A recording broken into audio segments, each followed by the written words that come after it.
ورحمة الله وبركاته. الحمد لله وحده والصلاة والسلام على من لا نبي بعده. أما بعد فأعوذ بالله من الشيطان الرجيم. يا أيها الذين آمنوا اتقوا الله حق تقاته ولا تموتن إلا وأنتم مسلمون. يا أيها الناس اتقوا ربكم الذي خلقكم من نفس واحدة وخلق منها زوجها وبث منهما رجالا كثيرا ونساء واتقوا الله الذي تساءلون به والأرحام إن الله كان عليكم رقيبا. يا أيها الذين آمنوا اتقوا الله وقولوا قولا سديدا يصلح لكم أعمالكم ويغفر لكم ذنوبكم ومن يطع الله ورسوله فقد فاز فوزا عظيما. عن عبد الله بن عمر رضي الله عنه قال قال رسول الله صلى الله عليه وسلم ما من مسلم يموت يوم الجمعة أو ليلة الجمعة إلا وقف الله فتنة القبر. রাহু তিরমিজি বিসনাদন সহিহ। আলহামদুলিল্লাহ, যাবতীয় প্রশংসা গুণগান সে আল্লাহ সুবহানাহু ওয়া তাআলার জন্য, যিনি আজকে আমাদেরকে এই মাহফিলে আসার এবং আলোচনা শোনার তৌফিক দান করেছেন। সে আল্লাহ সুবহানাহু ওয়া তাআলার দরবারে আমরা শুকরিয়া আদায় করছি। সবাই বলছি আলহামদুলিল্লাহ। দরুদ এবং সালাম বর্ষিত হোক আমাদের প্রিয় নবী সাইয়্যিদুল মুরসালিন খাতামুন নবীন নবী মুহাম্মদুর রাসূলুল্লাহ সাল্লাল্লাহু আলাইহি সাল্লামের প্রতি। আমরা সকলে বলছি আল্লাহুম্মা সাল্লি আলাইহি আল্লাহুম্মা বারিক আলাইহি। সম্মানিত উপস্থিতি, আজকে আমার আলোচনার বিষয় হচ্ছে ঈমানি মৃত্যু লাভের উপায়। কি বিষয়? ঈমানি মৃত্যু লাভের উপায় বা ভালো মৃত্যুর উপায়। একজন মানুষ মারা যাওয়ার আগে আপনি কি কি বৈশিষ্ট্য বা গুণাবলী তার মধ্যে দেখলে বুঝতে পারবেন এই লোকটার মৃত্যুটা ভালো হয়েছে। তো আসুন, যেহেতু সময় কম, একেবারে আলোচনায় চলে যাই। এক নম্বর যেটা বলবো সেটা হচ্ছে মৃত্যুর পূর্বে লা ইলাহা ইল্লাল্লাহ। কি বলা? লা ইলাহা ইল্লাল্লাহ বলা। আবু দাউদের 3118 নম্বর হাদিস, রাসূল সাল্লাল্লাহু আলাইহি সাল্লাম বলেন মান কানা আখিরু কালামি লা ইলাহা ইল্লাল্লাহ দাখালাল জান্নাহ। যে ব্যক্তির শেষ কথা হবে লা ইলাহা ইল্লাল্লাহ, এই ব্যক্তি জান্নাতে যাবে। কোথায় যাবে? জান্নাতে যাবে। তাহলে ঈমান নিয়ে কেউ যদি লা ইলাহা ইল্লাল্লাহ বলার পরে মারা যায়, তাহলে আপনি মনে করবেন যে তার মৃত্যুটা ভালো। তার মৃত্যুটা কি? ভালো। তো লা ইলাহা ইল্লাল্লাহ কারা বলতে পারবে? যারা সব সময় নেশাদার দ্রব্য পান করবে, গাঞ্জা খাবে, বেনামাজি, নামাজ পড়বে না, এরা বলতে পারবে? না সব সময় যারা নাচানাচি করবে, গানের প্যান্ডেলে গিয়ে আড্ডা দিবে, তারা পারবে? তারা পারবে? যারা ঈমানদার ব্যক্তি তারাই পারবে, তাই না? যারা সব সময় আল্লাহকে স্মরণ করে, আল্লাহকে জিকির আজকার করে, তারাই তো আল্লাহকে ডাকতে পারবে বা ওই সময় মৃত্যু ওইভাবে হবে, তাই না? এই কারণে আল্লাহ সুবহানাহু ওয়া তাআলাকে স্মরণ যারা করে সব সময়, তারাই এটা হবে। এই কারণে আল্লাহ রাসূল সাল্লাল্লাহু আলাইহি সাল্লামকে এসে আল্লাহ রাসূল এক সাহাবী বলছেন, আল্লাহ রাসূল আইয়ুল আমালি আহাব্বু ইলাল্লাহ, আল্লাহর কাছে কোন আমলটা সবচেয়ে বেশি প্রিয়? রাসূল সাল্লাল্লাহু আলাইহি সাল্লাম বলেন আনতামুতা লিসানুকা রাদবুন মিন যিকরিল্লাহ, তুমি মারা যাচ্ছ, এই সময় তোমার জবান দিয়ে কি হচ্ছে? আল্লাহর জিকির বের হচ্ছে। এই সময় তুমি বলতেছো সুবহানাল্লাহ, আলহামদুলিল্লাহ, লা ইলাহা ইল্লাল্লাহ। এই আমলটা আল্লাহর কাছে সবচেয়ে বেশি কি? প্রিয়। তাহলে যে ব্যক্তি মারা যাওয়ার আগে লা ইলাহা ইল্লাল্লাহ যার শেষ কথা হবে, আমরা মনে করবো যে তার মৃত্যুটা কি? ঈমানের উপরে। কারণ রাসূলুল্লাহ বলেন যার শেষ কথা হবে লা ইলাহা ইল্লাল্লাহ, এই ব্যক্তি কোথায় যাবে? জান্নাতে যাবে। দাখালাল জান্নাহ, আবু দাউদের সহিহ হাদিস। তাহলে যার শেষ কথা লা ইলাহা ইল্লাল্লাহ হবে, ওই কোথায় যাবে? জান্নাতে যাবে। এই কারণে বেশি বেশি করে লা ইলাহা ইল্লাল্লাহ বলা। রাসূল সাল্লাল্লাহু আলাইহি ওয়াসাল্লাম প্রত্যেকদিন সকালবেলা 100 বার করে লা ইলাহা ইল্লাল্লাহ বলেন। কতবার? 100 বার করে লা ইলাহা ইল্লাল্লাহ বলেন। হাদিসে রয়েছে কেউ যদি 100 বার করে লা ইলাহা ইল্লাল্লাহ বলে, তাহলে আসমান এবং জমিনের ফাঁকা জায়গা নেকিতে পরিণত হয়ে যাবে। সুবহানাল্লাহ। একেবারে সহিহ হাদিস, টন্ডনা সহিহ হাদিস। বুঝতে পারছেন? এই কারণে আমরা খামাখায় বাজারে গিয়ে আড্ডা দেই, ঘন্টা কি ঘন্টা বসে থাকি। এই যে সময়টা আপনি মানুষের সঙ্গে আড্ডা দিচ্ছেন, ঘন্টা কি ঘন্টা গীবত করতেছেন, এর জন্য কি হিসাব দিতে হবে না? হিসাব দিতে হবে। এমনকি আল্লাহ রাসূল সাল্লাল্লাহু আলাইহি ওয়াসাল্লাম বলেন যে মা মিন সাআতিন তামুরু বি ইবনে আদামা লাম ইয়াজকুরুল্লাহ ফিহা ইল্লা হাসারা আলাইহি ইয়াউমাল কিয়ামাহ। আদম সন্তানের যেই সময়টা অতিবাহিত হয়, এই সময়টা সে যদি আল্লাহকে স্মরণ না করে, ইল্লা হাসারা আলাইহি ইয়াউমাল কিয়ামাহ, কিয়ামতের জন্য এই সময়টার জন্য সে আফসোস করবে। হায় আফসোস, এই সময়টা যদি আমি আল্লাহকে স্মরণ করতাম। চিন্তা করেছেন? তাহলে এক নম্বরে কি বললাম? মৃত্যুর পূর্বে কি বললাম? লা ইলাহা ইল্লাল্লাহ যারা বলবে এরা জান্নাতে যাবে। 2 নম্বর যেটা বলবো সেটা হচ্ছে জুমার দিনে মারা যাওয়া। কোন দিনে? জুমার দিন, অর্থাৎ শুক্রবার আপনারা বলেন না জুমার দিন, ইয়াউমুল জুমার দিনে মারা যাওয়া। আল্লাহ রাসূল সাল্লাল্লাহু আলাইহি ওয়াসাল্লাম বলেন, আব্দুল্লাহ ইবনে আমর থেকে হাদিসটা বর্ণিত, মা মিন মুসলিমিন ইয়ামুতু ইয়াউমাল জুমআতি আও লাইলাতিল জুমআহ ইল্লা ওয়াকাফাল্লাহি ফিতনাতাল কবর। রাসূলুল্লাহ বলেন যে কোন মুসলিম যদি জুমার দিনে অথবা জুমার রাতে মারা যায়, ইল্লা ওয়াকাফাল্লাহু ফিতনাতাল কবর, আল্লাহ তাকে কবরের যে ফিতনা, কবরের যে আযাব, এই আযাব থেকে আল্লাহ সুবহানাহু ওয়া তাআলা তাকে রক্ষা করবে। সুবহানাল্লাহ। তাহলে জুমার দিন অত্যন্ত গুরুত্বপূর্ণ দিন না? হাদিসে রয়েছে ঈদুল ফিতর এবং ঈদুল আজহার চাইতেও গুরুত্বপূর্ণ দিন হচ্ছে জুমার দিন। হাদিস। তাহলে যে কথা বলতেছিলাম যে জুমার দিন অত্যন্ত গুরুত্বপূর্ণ দিন, মানুষ এবং জিন ব্যতীত সকলেই ভীত সন্ত্রস্ত থাকে, না জানি আজকে জুমার দিন কিয়ামত হয়ে যায়। কারণ হাদিসে রয়েছে জুমার দিনে কিয়ামত হবে। কোন দিনে? জুমার দিনে কিয়ামত হবে। জুমার দিন অনেক গুরুত্বপূর্ণ। এই দিনে রাসূলুল্লাহ বলেন তোমরা বেশি বেশি করে দরুদ পাঠ করো, হ্যাঁ, সূরাতুল কাহাফ তেলাওয়াত করো, অত্যন্ত গুরুত্বপূর্ণ। কিন্তু আমরা জানি না। রাসূলুল্লাহ বলেন যে মান কারা সূরাতুল কাহফি ফি ইয়াউমিল জুমআ আদালাহু নূরু মা বাইনাল জুমাতাইন, যে ব্যক্তি জুমার দিনে সূরাতুল কাহাফ তেলাওয়াত করবে, এক জুমা থেকে আরেক জুমা পর্যন্ত আল্লাহ তার অন্তরে নূর সৃষ্টি করে দিবেন। কি সৃষ্টি করে দিবেন? নূর সৃষ্টি করে দিবেন। সূরা কাহাফ আপনারা কুরআনুল কারীমের মধ্যে পাবেন। সূরা কাহাফ একটা সূরা, সূরাতুল কি কাহাফ। তাহলে জুমার দিনটা অত্যন্ত গুরুত্বপূর্ণ না? ওই দিন দোয়া কবুল হয়। রাসূল সাল্লাল্লাহু আলাইহি সাল্লাম বলেন যে ইন্না ফিল জুমআতি লা সাআতুন লা ইওয়াফিকুহা আবদুল মুসলিমুন ইয়াসআলুল্লাহ ফিহা খাইরান ইল্লা আতাহু ইয়াহু। রাসূলুল্লাহ বলেন যে ইন্না ফিল জুমআতি লা সা, নিশ্চয় জুমার দিনে এমন একটা সময় রয়েছে, কোন মুসলিম যদি ওই সময়টা পেয়ে যায় এবং আল্লাহর কাছে কল্যাণ কিছু চেয়ে যায়, আপনি বললেন আল্লাহুম্মা রাব্বানা আতিনা ফিদ দুনিয়া হাসানা ওয়া ফিল আখিরাতি হাসানাতাও ওয়া কিনা আযাবান্নার, এই কথাটা বললেন, এই সময়টার মধ্যে যদি পেয়ে যান আর এই কথা বলে দেন, আল্লাহ রাসূল সাল্লাল্লাহু আলাইহি সাল্লাম বলছেন যে ইল্লা আতাহু ইয়াহু, সে আল্লাহর কাছে যা চাইবে আল্লাহ সুবহানাহু ওয়া তাআলা তাকে তাই দিয়ে দিবেন। সুবহানাল্লাহ। এটা কি হাদিস? তাহলে জুমার দিনটা কি বললাম? গুরুত্বপূর্ণ একটা দিন। ওই দিন আপনাকে তাড়াতাড়ি যাইতে হবে মসজিদে, কিন্তু জুমার দিন আপনি সবার শেষের দিকে একেবারে যাচ্ছেন। মনে রাখবেন রাসূলুল্লাহ বলেন যে মান গাসালা ইয়াউমাল জুমআতি ওয়াক্তাসালা ওয়া বাক্কারা ওয়া তাকারা ওয়া দানা মিনাল ইমাম ওয়াস্তামা ওয়া লাম ইয়ালগু কানা লাহু বিকুল্লি খুতওয়াতিন আমানু সানাতিন আজরি সিয়ামিয়া ওয়া কিয়ামিয়া। যে ব্যক্তি জুমার দিন তাড়াতাড়ি গোসল করবে, স্ত্রী সন্তানকে গোসল করাবে, পরে মসজিদে যাবে। তাহলে দেখেন হাদিসের যে স্ত্রী সন্তানকে, মানে কি ওরাও মসজিদে যাবে। আজকে আমাদের বাংলাদেশে অনেক হুজুর বলে যে মহিলারা মসজিদে যাইতে পারবে না। আচ্ছা, রাসূলের সময় মহিলারা মসজিদে যাইতো, জুমার দিনে খুতবা শুনতে যাইতো, তারা 5 ওয়াক্ত সালাতে যাইতো। নারীদের মসজিদে সালাত আদায় করতে যাওয়া ভালো, কিন্তু বাধ্যতামূলক না। বাড়িতে সালাত আদায় করা উত্তম, কিন্তু রাসূলুল্লাহ বলেছেন যে তারা যদি মসজিদে যাইতে চায় তাহলে তাদেরকে বাধা দেওয়া যাবে না। কি দেওয়া যাবে না? বাধা দেওয়া যাবে না। জুমার দিনে মসজিদে যাওয়া উত্তম, খুতবা শুনবে, ইলম অর্জন করতে পারে, এবং ঈদুল ফিতর এবং ঈদুল আজহার সালাতে যাইতে তারা বাধ্য। রাসূলুল্লাহ বলে হায়েজা মহিলা যদি হয় তারাও তারা যাবে, তারা সালাত আদায় করবে না, কিন্তু তারা দোয়ায় শরীক হবে, দোয়া করবে খতিব, ওই সময় তারা আমিন আমিন বলবে। বুঝতে পারছেন? তাহলে জুমার দিন কি বললাম, যে কেউ যদি জুমার দিন তাড়াতাড়ি গোসল করে এবং মসজিদে গিয়ে বসে চুপচাপ থাকে, কোনো প্রকারের কথা না বলে, রাসূল সাল্লাল্লাহু আলাইহি সাল্লাম বলেন কানা লাহু বিকুল্লি খুতওয়াতিন আমালু সালাতিন আজরি সিয়ামিহা ওয়া কিয়ামিহা, প্রত্যেক কদমের বিনিময়ে 1 বছর নফল সালাত আদায় করলে যেই সওয়াব হয়, 1 বছর নফল সিয়াম পালন করলে যেই সওয়াব হয়, এই সওয়াব আল্লাহ সুবহানাহু ওয়া তাআলা তার আমলনামায় দিয়ে দিবেন। সুবহানাল্লাহ বিহামদি। আবু দাউদের স্পষ্ট হাদিস। তাহলে জুমার দিন যদি আপনি তাড়াতাড়ি যান তাহলে কি হবে?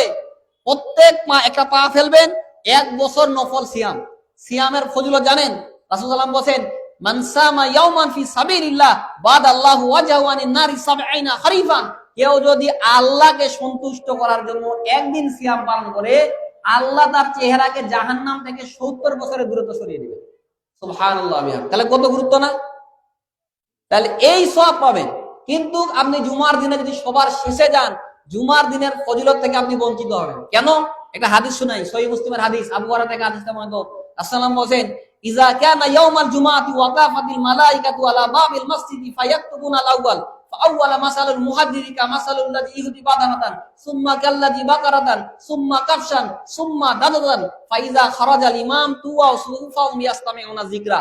রাসূলুল্লাহ বলেন যেদিন জুমার দিন আসে, ওই দিন মালাইকারা খাতা কলম নিয়ে মসজিদের গেটে দাঁড়িয়ে যায়, ফায়াকতুবুনা আল-আউয়াল, এবং তারা লিখতে থাকে, প্রথম দিকে যারা আসে আল্লাহ রাস্তায় একটা উট সাদাকা করলে যেই সওয়াব হয় এই সওয়াব হয়। দ্বিতীয় ভাগে যারা আসে আল্লাহ রাস্তায় একটা গরু সাদাকা করলে যেই সওয়াব হয় এই সওয়াব হয়। তৃতীয় ভাগে যারা আসে আল্লাহ রাস্তায় একটা দুম্বা সাদাকা করলে যেই সওয়াব হয় এই সওয়াব হয়। চতুর্থ ভাগে যারা আসে আল্লাহ রাস্তায় একটা ডিম সাদাকা করলে যেই সওয়াব হয় এই সওয়াব হয়।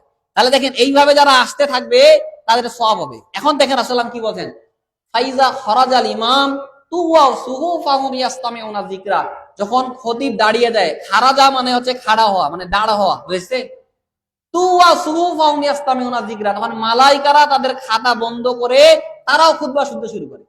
তাহলে যারা খতিবের পরে আসতেছে এরা নেকি পাচ্ছে? এদের নাম লেখা হচ্ছে না। আপনি স্কুলে নাম প্রেজেন্ট হওয়ার পরে যদি যান তাহলে ওই দিন আপনি যে স্কুলে গেছেন ওটা গণ্য হবে? হবে না। আপনি সমস্ত ক্লাস করেন কোনো লাভ নেই, কেন? হাজিরা তো হয়ে গেছে, ওই দিন আপনি অনুপস্থিত, তাই না? তো এই মসজিদে দেরি করা যাওয়ার কারণে ওই দিন আপনি জুমার নেকি থেকে বঞ্চিত হয়ে গেছে। যেই কথা বললাম যে জুমার দিনে যদি কেউ মারা যায় আল্লাহ তাকে কবরে আযাব থেকে কি করবেন? রক্ষা করবেন। এরপর যেটা বলবো সেটা হচ্ছে যে শাহাদাতের মৃত্যু, যারা কি করে আল্লাহ রাস্তায় শহীদ হয়, এই মৃত্যুটা হচ্ছে ভালো। আল্লাহ রাসূল বলেন যে আল কাতলু ফি সাবিলিল্লাহ ইউকাফিরু কুল্লা শাইইন ইল্লা দাইন, যারা আল্লাহ রাস্তায় মারা যায় আল্লাহ তাদের সমস্ত গুনাহ মাফ করে দেন, ইল্লা দাইন, ঋণ ব্যতীত। ঋণ ছাড়া সমস্ত গুনাহ মাফ। বুঝতে পারছেন? রাসূল সাল্লাল্লাহু আলাইহি সাল্লাম বলেছে যে মান কুতিলা ফি সাবিলিল্লাহি ফুয়াকা নাকাতিন ফাকাদ ওয়াজাবাত লাহুল জান্নাহ, যে ব্যক্তি আল্লাহ রাস্তায় জিহাদ করবে, ফুয়াকা নাকাতিন, উটের দুধ দুইবার দোহার সময়, একটা উট দুইবার দুইটা কতক্ষণ লাগবে, এই সময়টুকুও যদি কেউ আল্লাহ রাস্তায় জিহাদ করে, ফাকাদ ওয়াজাবাত লাহুল জান্নাহ, আল্লাহ তার জন্য জান্নাতকে ওয়াজিব করে দিবেন। সুবহানাল্লাহ। তাহলে আল্লাহ রাস্তায় যারা শহীদ হয়, যারা মারা যায়, এদের মৃত্যুটা কি সবচেয়ে ভালো না? ভালো। এখন দেখেন শহীদ যারা, এদের মর্যাদা অনেক বেশি। রাসূল সাল্লাল্লাহু আলাইহি সাল্লাম বলেন যে লিশাহিদি ইনদাল্লাহি সিত্তু খিসালিন, শহীদদের জন্য আল্লাহর কাছে 6টি পুরস্কার রয়েছে। কয়টি পুরস্কার? আল্লাহ রাস্তায় জিহাদ করার জন্য তাদের 6টি পুরস্কার রয়েছে। অন্য কোন ব্যক্তির জন্য এরকম কোন পুরস্কার নেই, আছে নাকি? নেই। হাদিসে বলা হয়েছে যে যে ব্যক্তি 5 ওয়াক্ত সালাত সারা জীবন আদায় করবে সে এই 6টি পুরস্কার পাবে, এইরকম নাই। কিন্তু শহীদের যে মর্যাদা অন্যরকম মর্যাদা। আল্লাহ রাসূল বলেন যে শহীদদের জন্য আল্লাহর কাছে 6টি পুরস্কার। এক, ভালোভাবে মনে রাখিয়েন, লিশাহিদি ইনদাল্লাহি সিত্তু খিসালিন ইগফার লাহু ফি আউয়ালি দাফাদিন, তার রক্তের ফোঁটা পড়ার সঙ্গে সঙ্গে আল্লাহ তাকে ক্ষমা করে দেয়। জমিনে রক্তের ফোঁটা পড়ার সঙ্গে সঙ্গে কি করে? আল্লাহ তাকে ক্ষমা করে দেয়। ওয়া ইউজাউ মিন আযাবিল কবর, তার কবরের আযাব আল্লাহ মাফ করে দেন। ওয়া ইউমানু মিন ফাজাইল আকবার, এবং কিয়ামতের বিভীষিকাময় দিন থেকে আল্লাহ তাকে রক্ষা করবে। এটা তিনটা গেল, তাই না? ওয়া ইউদাউ আলা রাসিহি তাজুল ওয়াকারি লিয়াকুতাতু খায়রুম মিনাদ দুনিয়া ওয়া মা ফিহা, দুনিয়া এবং আখিরাতে আল্লাহ তাকে এমন একটা মুকুট পরাবে, খায়রুম মিনাদ দুনিয়া ওয়া মা ফিহা, দুনিয়া এবং দুনিয়ার মধ্যে যা কিছু আছে সবকিছুর চাইতে উত্তম। তাহলে আল্লাহ যে শহীদ তাকে এমন একটা সম্মানের মুকুট পরাবে, দুনিয়াতে যা কিছু আছে, দুনিয়াতে কত কি আছে না, সবকিছুর চাইতে উত্তম, এবং পরকালে যা কিছু আছে সবকিছুর চাইতে উত্তম, এইরকম মুকুট, এইরকম দামি মুকুট তাকে পরাবে। বুঝতে পারছেন? 4টা গেল না?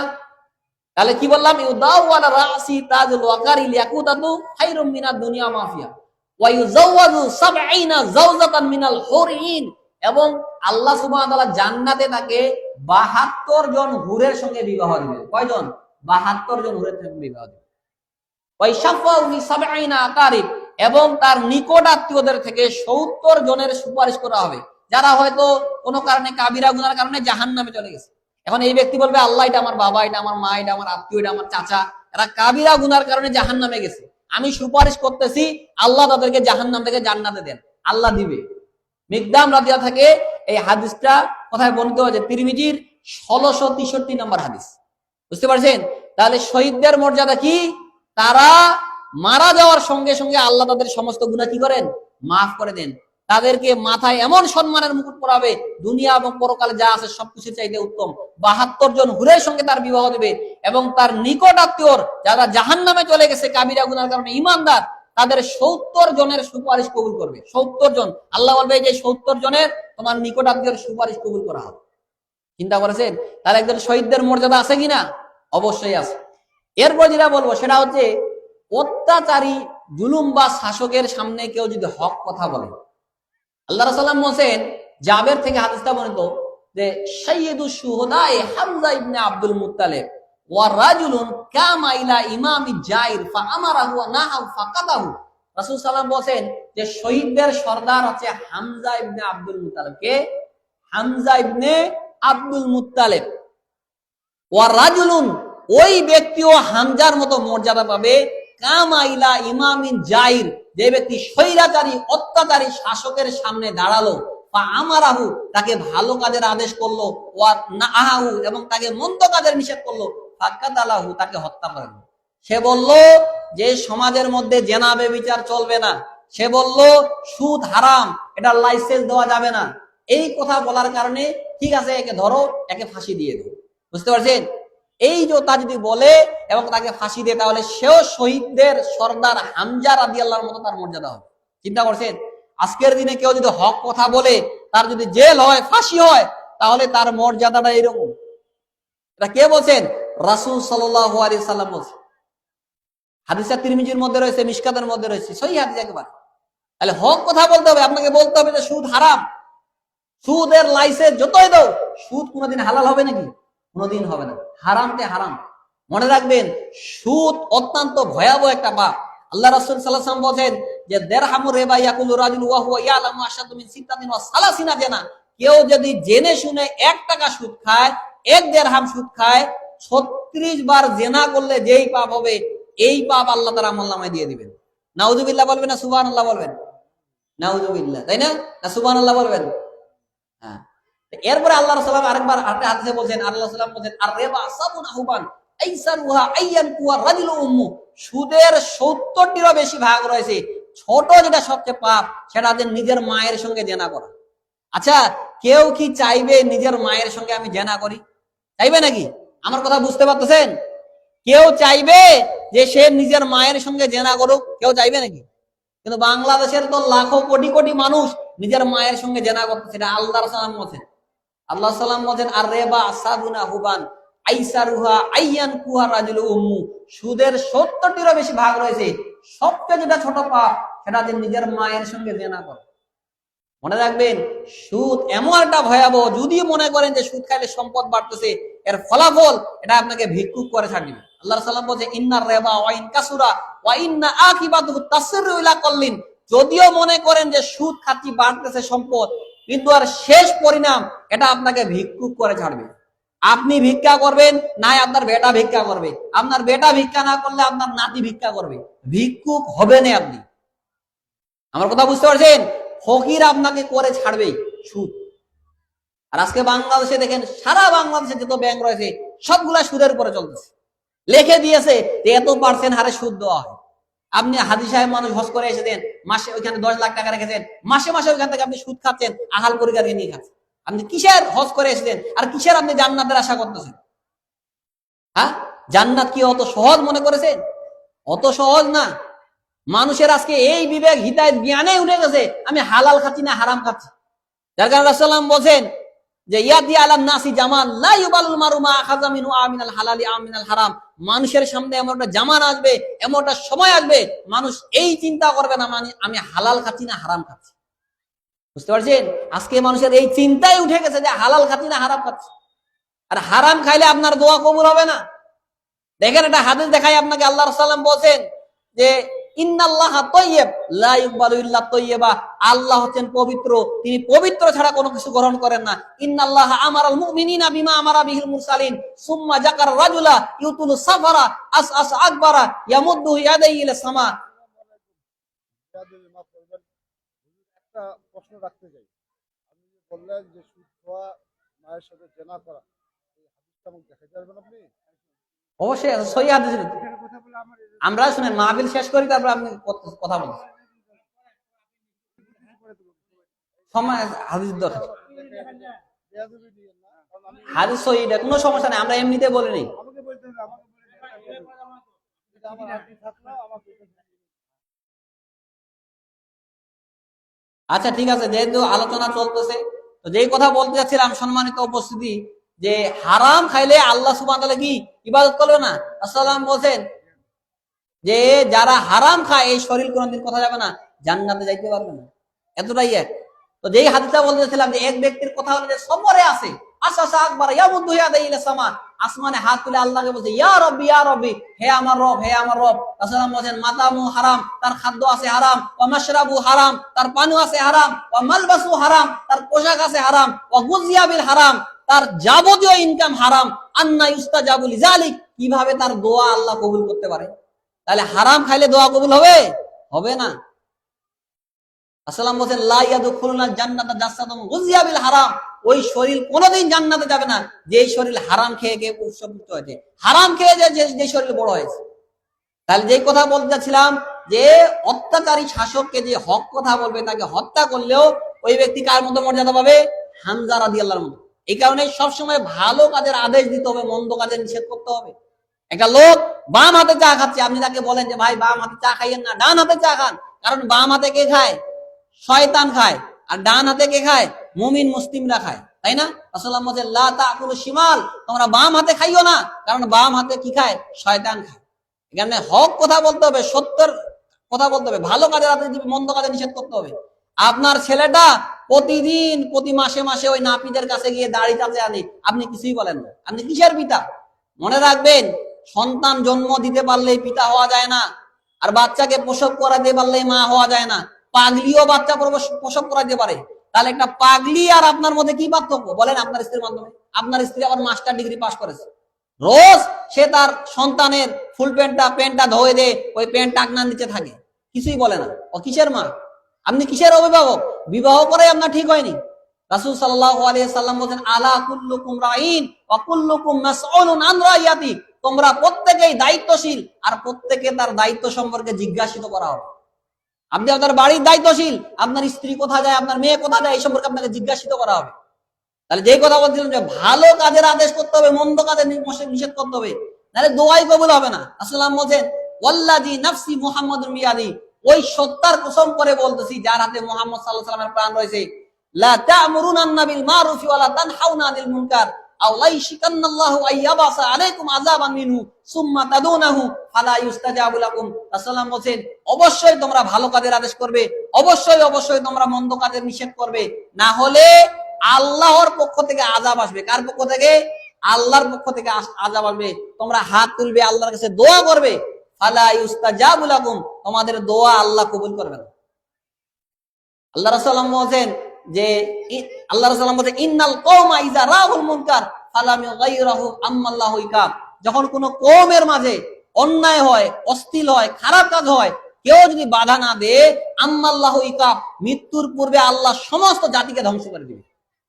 একজন যদি পাপ করে, 10 জন যদি পাপ করে, এই সমাজের মানুষ কেউ যদি না করে, তাহলে আল্লাহ ওই পুরা জাতির উপরে কি দিবে? আযাব দিবে। আবু বকর রাদিয়াল্লাহু থেকে হাদিসটা বর্ণিত মিশকাতের মধ্যে আছে। রাসূলুল্লাহ বলেন যে মান রাআ মিনকুম মুনকারান ফালিয়ুগাইয়িরু বিয়াদি, তোমরা যদি মুনকার দেখো, খারাপ কাজ দেখো, তাহলে এটাকে প্রতিহত করবে বিয়াদি, হাতের দ্বারা। ফাইল্লাম ইয়াস্তাদে ফাবিলিসানি, নালে মুখ দ্বারা বলবে। ফাইল্লাম ইয়াস্তাদে ফাবিকলবি ওয়া যালিকা আদাফুল ঈমান, নালে অন্তরে ঘৃণা করবে। ওয়া যালিকা আদাফুল ঈমান, আর এটা যে ঈমানের একেবারে নিম্নতম স্তর। তাহলে অন্যায় কাজ দেখলে বাধা দিবেন না? দিবেন না। যদি আপনি বাধা না দেন, মুখ অন্তর ঘৃণা না করেন, তাহলে আপনি ঈমানদারই না। রাসূল সাল্লাল্লাহু আলাইহি ওয়াসাল্লাম বলেন, চিন্তা করেছেন?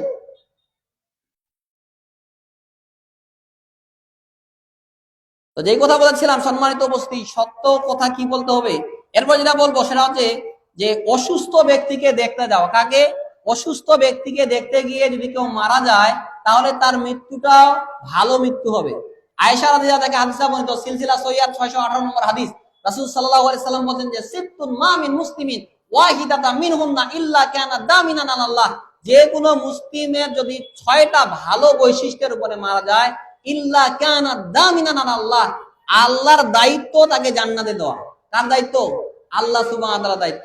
এক, আল্লাহ রাসূলুল্লাহ বলেন ওয়ারাজুন আ'আদা মারিদান ফাইন মাতা ফি ওয়াজহি কানা দামিনান আলাল্লাহ, কোন ব্যক্তি যদি কোনো অসুস্থ ব্যক্তিকে দেখতে যায় এবং ওই জায়গায় সে যদি গিয়ে মারা যায়, তাহলে তাকে জান্নাতে দেওয়া আল্লাহর দায়িত্ব। কার দায়িত্ব? আল্লাহর দায়িত্ব। আজকে আমরা জানাজায় যাই, বিভিন্ন জায়গায় যাই, কিন্তু অসুস্থ ব্যক্তিকে দেখতে ওইরকম যাই না। নিজের আত্মীয়, আচ্ছা যাবো যাবো যাবো করতে করতে হঠাৎ করে মারাই গেল, তাই না? অসুস্থ ব্যক্তিকে দেখতে যাওয়া অনেক গুরুত্বপূর্ণ।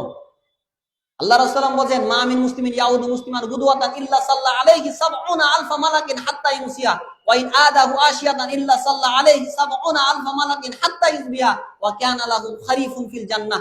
রাসূল বলেন, কেউ যদি কোনো অসুস্থ ব্যক্তিকে দেখতে যায়, সন্ধ্যায় যদি আপনি দেখতে যান, সকাল পর্যন্ত ৭০,০০০ মালাইকা আপনার জন্য দোয়া করবে। কত হাজার? ৭০,০০০। আবার আপনি যদি সকালে যান, সন্ধ্যা পর্যন্ত ৭০,০০০ মালাইকা আপনাকে দেখতে যাবে। সন্ধ্যায় যাবেন, সকাল পর্যন্ত ৭০,০০০ মালাইকা আপনার জন্য কি করবে? মালাইকা মানে বুঝেন, ফেরেশতা আপনার জন্য দোয়া করবে। এবং জান্নাতের ফল পাড়া ফল আল্লাহ আপনাকে খাওয়াবে। সুবহানাল্লাহ। তাহলে অসুস্থ ব্যক্তিকে দেখতে যাওয়ার ফজিলত আছে কিনা, দেখতে যাইতে হবে কিনা? মনে রাখবেন, একজন মুসলমানের আরেকজন মুসলমানের উপরে 6টা হক রয়েছে। তার মধ্যে একটা হচ্ছে অসুস্থ ব্যক্তিকে কি করা, দেখতে যাওয়া। এখানে অসুস্থ ব্যক্তিকে যদি আপনি দেখতে যান, ওইখানে গিয়ে মারা যান, আল্লাহর দায়িত্ব আল্লাহ আপনাকে জান্নাতে দিয়ে দিবেন। সিলসিলা সহিহ 618 নম্বর হাদিস। আমি তখন যাবত যেটাই হাদিস বলছি সব সহিহ হাদিস। আমরা কোনো দুর্বল হাদিসও বলি না, জাল হাদিসও বলি না। আর যতক্ষণ কথা বলি, কোরআন হাদিস থেকে কথা বলতে থাকি। আজকে কোনো কারণে হয়তো প্রোগ্রামটা একটু এলোমেলো হয়ে গেছে। আমি তৃতীয় বক্তা হিসেবে সময় আরো ছিল, কিন্তু আসলে সময় না দিলে তো এইভাবে হাদিসটা বলা যায় না। আমি তখন যাবত শুধু হাদিসলাই বলতেছি না, আরো যতক্ষণ সময় হবে হাদিসগুলাই বলবো। কারণ কোরআন হাদিস ছাড়া আমরা কোনো কিছু বলতে পারি না, বুঝতে পারছেন? এখন আরো সময় থাকলে আরো হয়তো আপনাকে 30-35 হাদিস শুনাইতে পারতাম, কিন্তু যেহেতু সময় নেই, কিছু করার নেই, যা হয়েছে। তো যেই কথা বলতেছিলাম, সম্মানিত উপস্থিতি, যে আপনি যদি অসুস্থ ব্যক্তিকে দেখতে দেন, তাহলে কত হাজার ফেরেশতা আপনার জন্য দোয়া করবে? ৭০,০০০। মনে রাখবেন, এই কারণে ভালো অসুস্থ যারা, এরা মনে করেন হা উদাস করে যে আল্লাহ আমাকে দেখতে পাইল রে, আর কাউকে দেখতে পারে নাই। এটা ঠিক না। অসুস্থতা এটা আল্লাহর পক্ষ থেকে একটা আপনার প্রতি বিশেষ নেয়ামত হয়ে গেছে। কারণ যারা অসুস্থ থাকে তখন তাদের গুনাহ কি মাফ হয়। আল্লাহ রাসূল সাল্লাল্লাহু আলাইহি সাল্লাম বলেন যে ইজা আরাদাল্লাহু বিআবদিল খাইরা আযযালাল্লাহুল উকুবাতা ফিদ দুনিয়া ওয়া ইজা আরাদাল্লাহু বিআবদি শাররা আমসাকা আনহু বিযামবি হাত্তা ইউআফি বিয়াউমাল কিয়ামা। আল্লাহ রাসূল বলেন, আল্লাহ যে বান্দার কল্যাণ চান, তাকে বিপদ আপদ, বালা মুসিবত, অসুস্থতা দ্বারা পরীক্ষা করেন। আর আল্লাহ যার কল্যাণ চান না, তাকে দুনিয়াতে কোনো প্রকারের পরীক্ষা দেন না, কোনো বিপদ আপদ দেন না, একেবারে কিয়ামতের দিনে ধরে। ফেরাউন সে এত বছর যাবত তার শাসন পরিচালনা করেছে, কোনো সমস্যা ছিল? কোনো নাই। কারণ আল্লাহ চাচ্ছে একেবারে দুনিয়াতে পরকালে ধরবো, একেবারে দুনিয়াতে আর কোনো সমস্যা হবে না, বুঝতে পারছেন? এই কারণে অসুস্থতা ভালো। আল্লাহ রাসূল বলেন, ইয়াওয়াদু আহল আফিয়াতু ইয়াউমাল কিয়ামাতি হিনা ইউতা আহলুল বালাই সব লাউ আন্না জুলুদাহুম কানাত কুরিদাত ফিদ দুনিয়া বিল মাকারিদ। রাসূল বলেন যে পরকালে যারা অসুস্থ ব্যক্তি আছে, এদেরকে দেখে সুস্থরা ব্যক্তিরা বলবে, ইয়াওয়াদু আহলুল আফিয়া, হায় আফসোস, দুনিয়াতে যদি আমাদের চামড়া কেচি দ্বারা কেটে দেওয়া হয়তো তাহলে ভালো হইতো। যখন তাদেরকে নেকি দেওয়া, অনেক নেকি দেওয়া হবে। আল্লাহ তাআলা এই কথা বলছেন যে ইয়াওয়াদু আহলুল আফিয়া ইয়াউমাল কিয়ামাতি হিনা ইউতা আহলুল বালাই সওয়াব, যারা বিপদ আপদ, বালা মুসিবতে ছিল, অসুস্থতার মধ্যে ছিল, তাদেরকে যখন সওয়াব দিবে, তখন তারা বলবে লাওয়ান্না জুলুদাহুম কানাত কুরিদাত ফিদ দুনিয়া মিল মাকারিদ, দুনিয়াতে হায় আফসোস আমাদের চামড়া যদি কেচি দ্বারা কাটে দেওয়া হয়তো। চিন্তা করেছেন? তাহলে মাঝে মধ্যে অসুস্থ হওয়া ভালো না খারাপ? ভালো। আল্লাহকে কি বলবেন যে আল্লাহ কেন আমাকে দেখতে পাইলাম, আর কাউকেও দেখতে পায় না, আমি সালাত আদায় করি, সিয়াম পালন করি, হজ করি, তারপরে আল্লাহ আমাকেই দেখতে পাচ্ছে? বলে না এটা অনেকে, এটা বলা ঠিক না। মুমিনের বিপদ আপদ আসবে। আল্লাহ রাসূল বলেন যে আযাব আল আমরিল মুমিন ইন আমসাকতাহু কুল্লাহু খাইর ইজা আসাবাদু শাররাম শাকারা ওয়া ইজা আসাবাদু দাররাম সাবারা ফাকানা খাইরাল্লাহ। রাসূল বলেন যে মুমিনের জীবনটাই আশ্চর্যজনক। যখন একজন মুমিন ভালো থাকে, সুস্থ থাকে, তখন আল্লাহর শুকরিয়া আদায় করে। ওয়া ইজা আসাবাদু দাররাউন, যখন সে বিপদ আপদে পড়ে, বালা মুসিবতে পড়ে, তখন সে ধৈর্য ধারণ করে, সাবারা ফাকানা খাইরাল্লাহ, সেটাও তার জন্য কি হয়ে যায়? কল্যাণকর হয়। 5 মিনিট আর শেষ করে দিব ভাই।